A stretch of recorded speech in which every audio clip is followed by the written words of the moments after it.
Berangkat ke Taiwan, Siti TKI mohon hak asuh anak ke ibu kandung Sawang. Siti TKI akan segera berangkat ke Taiwan bersama Sawang dalam waktu dekat. Kedatangan Siti ini untuk menemui ibu kandung Sawang secara langsung.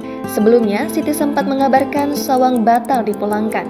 Namun, kabar terbaru terbantahkan. The Taipei Economic and Trade Office atau TETO sudah menyiapkan jadwal Sawang dipulangkan ke Taiwan. Informasi dari sumber terpercaya tribunnews.bogor.com, TETO menjadwalkan Sawang dipulangkan ke Taiwan tanggal 3 Juli atau 4 Juli mendatang. Permintaan Siti untuk didampingi pun sudah diamini TETO.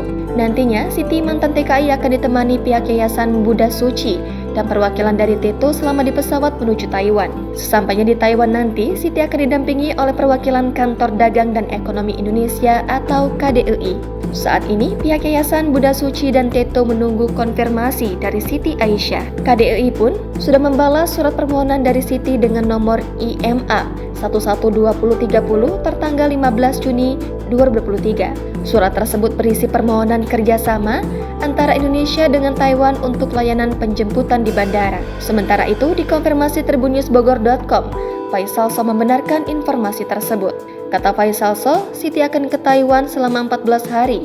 Diketahui, bersama Siti Aisyah memang membawa misi ke Taiwan.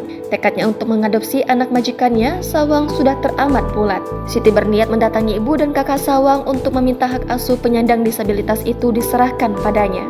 Siti ingin berkomunikasi dan mediasi dengan pihak keluarga. Kamu mau enggak? Kalau enggak mau ya udah, saya bersedia nampung. Enggak usah kasih uang, enggak usah kasih saya barang, enggak usah bertanggung jawab juga. Saya yang bersedia jadi ibunya Sawang. Ini tujuan Siti berangkat.